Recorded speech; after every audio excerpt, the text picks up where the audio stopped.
ऐसा लगता है जैसे पाकिस्तान कह रहा हो आ बैल मुझे मार, सींग से नहीं तो पूंछ से ही मार। जानेंगे क्या चल रहा है, क्योंकि पाकिस्तान ने ईरान के संग मिलकर कुछ ऐलान किया है। वहीं दूसरी तरफ बांग्लादेश क्या घुटनों पर आया है। जियोपॉलिटिक्स में बहुत कुछ चल रहा है, हमेशा की तरह जानने को मिलेगा बहुत कुछ। आइए जानते हैं इन खबरों को विस्तार से। इजराइल के साथ चल रहे तनाव के बीच ईरान के परमाणु ठिकानों पर हमले का खतरा मंडराने लगा है। यूरोपीय राजनयिकों का कहना है कि इजराइल ने पश्चिम एशिया में हुए घटनाक्रम के बाद फैसला कर लिया है कि वो ईरान के परमाणु ठिकानों पर हमला करेगा। इस हमले में इजराइल को अब ट्रंप का भी साथ मिल सकता है। इस खतरे के बीच अचानक से ईरान की सेना के प्रमुख मेजर जनरल बाघेरी सोमवार को पाकिस्तान के दौरे पर पहुंचे। जनरल बाघेरी ने पाकिस्तान के राष्ट्रपति आसिफ अली जरदारी और सेना प्रमुख जनरल असीम मुनीर से मुलाकात की। पाकिस्तानी मीडिया के मुताबिक इन मुलाकातों के दौरान ईरानी सेना प्रमुख ने पाकिस्तान से रक्षा संबंध बढ़ाने का अनुरोध किया। इसमें साथ मिलकर हथियार बनाना शामिल है। पाकिस्तानी सेना प्रमुख और ईरानी आर्मी चीफ के बीच क्षेत्रीय सुरक्षा चुनौतियों पर भी चर्चा। पाकिस्तान में ईरानी सेना प्रमुख का जोरदार स्वागत किया गया। जनरल बाघेरी ने पाकिस्तान के राष्ट्रपति जरदारी से भी मुलाकात। दोनों ने द्विपक्षीय रिश्तों, खासकर व्यापार और आर्थिक रिश्तों को मजबूत करने पर जोर दिया। दोनों आतंकवाद के खतरे पर भी बात कर रहे हैं। ईरान का आरोप है कि सुन्नी आतंकी पाकिस्तान के रास्ते ईरान में हमले करते हैं। वहीं पाकिस्तानी सेना भी शिया आतंकियों पर ऐसे ही आरोप लगाती है। ईरानी मीडिया के मुताबिक ईरान और पाकिस्तान अब मिलकर हथियार बनाने जा रहे हैं। ईरान के आर्मी चीफ ने पाकिस्तानी सेना प्रमुख से मुलाकात में कहा कि उनका देश इस्लामाबाद के साथ मिलकर हथियार बनाने को पूरी तरीके से तैयार है। ईरानी जनरल ने यह भी कहा सीमा पर आतंकवाद से निपटने के लिए एक दूसरे को खुफिया सूचनाओं को साझा करने की सख्त जरूरत है। ईरानी सेना प्रमुख ने पाकिस्तान के जैश अल अदल आतंकियों से निपटने की प्रतिबद्धता की तारीफ करी। ईरान के जनरल ने पाकिस्तान से कहा कि सीमा पर संयुक्त गश्त लगाई जाए ताकि आतंकियों के खिलाफ कार्रवाई की जा सके। ईरानी जनरल ने कहा कि उनका देश पाकिस्तान की नौसेना के साथ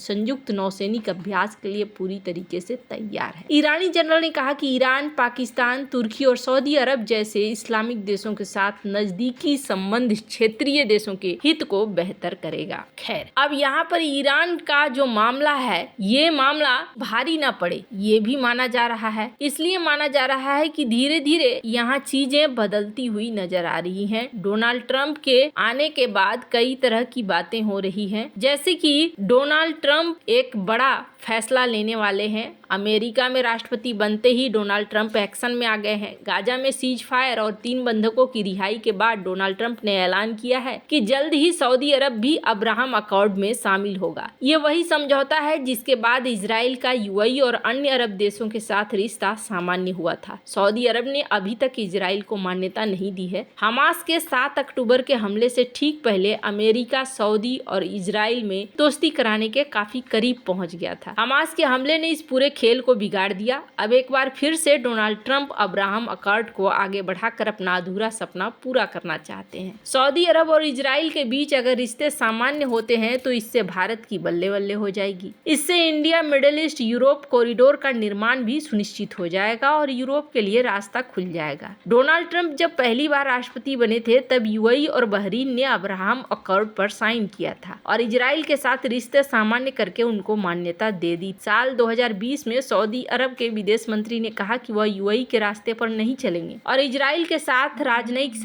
रिश्ते नहीं बनाएंगे। सऊदी ने कहा कि जब इजराइल अलग फलस्तीन देश को मान्यता नहीं देता है तब तक वह यहूदी देश के साथ रिश्ते सामान्य नहीं करेगा। इस बीच ट्रंप ने सत्ता में आते ही इजरायली लोगों पर लगे कई प्रतिबंधों को भी हटा दिया है। विश्लेषकों का कहना है कि ट्रंप इजराइल और सऊदी अरब में डील कराकर मिडिल ईस्ट में पूरा खेल ही बदलना चाहते हैं। उन्होंने कहा कि ट्रंप युद्ध को लेकर बहुत उत्सुक नहीं दिखाई देते हैं। ट्रंप का मानना है कि वह संकट को खत्म करेंगे और अब्राहम अकॉर्ड में सऊदी को शामिल कराने के लिए फोकस करेंगे। विश्लेषकों का कहना है कि गाजा में सीज फायर को इजराइल अब एक लंबे समय तक चलने वाले शांति डील में बदलना भी चाहता है, साथ ही वह सुरक्षा की गारंटी भी चाहता है। वहीं फलस्तीनी जनता 2 राष्ट्र के हल के लिए आशा और राजनीति और अवसर का तलाश कर रही है। स्क्रीन पर एक ट्वीट देख सकते हैं जिसमें गौतम अडानी मिलते हुए दिख रहे हैं यहाँ पर इजराइल के एम्बेसडर के साथ और माना जा रहा है कि एक बार फिर से आईएमएफ को लेकर यहाँ पर पर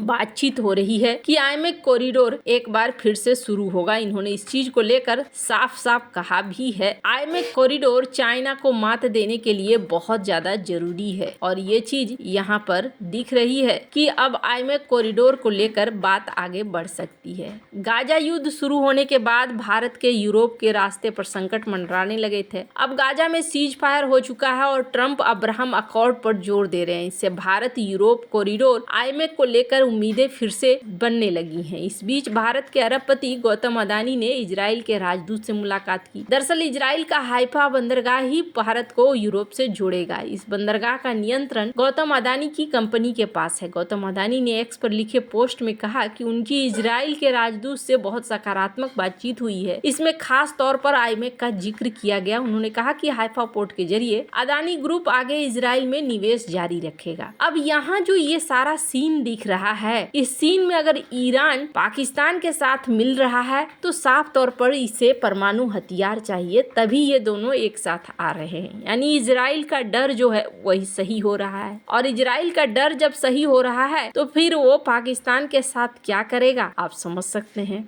जहाँ एक तरफ ये सब कुछ चल रहा है, वहीं दूसरी तरफ जिन्ना का बागी बेटा क्या अब घुटनों पर आ रहा है। बांग्लादेश पर भारत की सख्ती का असर अब दिखने लगा है। इससे पहले से ही कंगाली की दहलीज पे खड़े बांग्लादेश की आर्थिक स्थिति और ज्यादा खराब होती जा रही है। ऐसे में तीन तरफ से भारत से घिरा बांग्लादेश अब बातचीत का राग अलापने लगा है। इससे पहले बांग्लादेश की मोहम्मद यूनुस सरकार लगातार भारत के खिलाफ अभियान बनाए हुए थी, लेकिन अब थोड़ा बदलाव यहाँ पर देखने को मिल रहा है। आखिर चाह क्या रहे हैं ये? यूनुस के करीबी नेता न सिर्फ भारत के खिलाफ जहर उगल रहे थे, बल्कि उनकी सरकार पाकिस्तान के साथ जीने मरने की कस्में खाने लगी। खुद यूनुस ने पाकिस्तान जाने का न्योता कबूल किया था, पर रिपोर्ट के अनुसार बांग्लादेश के विदेश मंत्रालय ने कहा है कि देश का दृढ़ विश्वास है कि सीमा पर शांति बनाए रखने के लिए मौजूदा द्विपक्षीय समझौतों के ढांचे के तहत रचनात्मक बातचीत के माध्यम से किसी भी मुद्दे को सुलझाया जाना चाहिए। ढाका का ये संदेश भारतीय क्षेत्र में सीमा पर भारत की बाड़ लगाने की परियोजना पर आपत्ति जताने के बाद आया है। 12 जनवरी को बांग्लादेश ने इस मुद्दे पर भारतीय उच्चायुक्त प्रणय वर्मा को तलब कर सीमा पर बाड़ लगाने की परियोजना पर विरोध जताया था। भारत ने उप उच्चायुक्त को यहाँ तलब किया था। भारत द्वारा बाड़ लगाने का उद्देश्य पड़ोसी देश से अवैध प्रवास को रोकना है। दोनों के बीच 4096 किलोमीटर की सीमा में से लगभग 800 किलोमीटर पर बाढ़ नहीं है। पिछले साल अगस्त में नोबेल पुरस्कार विजेता मोहम्मद यूनुस के बांग्लादेश में अंतरिम सरकार का प्रमुख बनने के बाद दोनों देशों के बीच में खटास आ गई। बांग्लादेश की पूर्व प्रधानमंत्री शेख हसीना के भारत में शरण लेने को लेकर दोनों देशों के बीच में तनातनी चल रही है, जबकि ढाका उन्हें वापस भेजने की जिद पर अड़ा हुआ है। खैर, अब यहाँ पर देखना होगा कि आगे चीजें और कैसे बदलती है। वैसे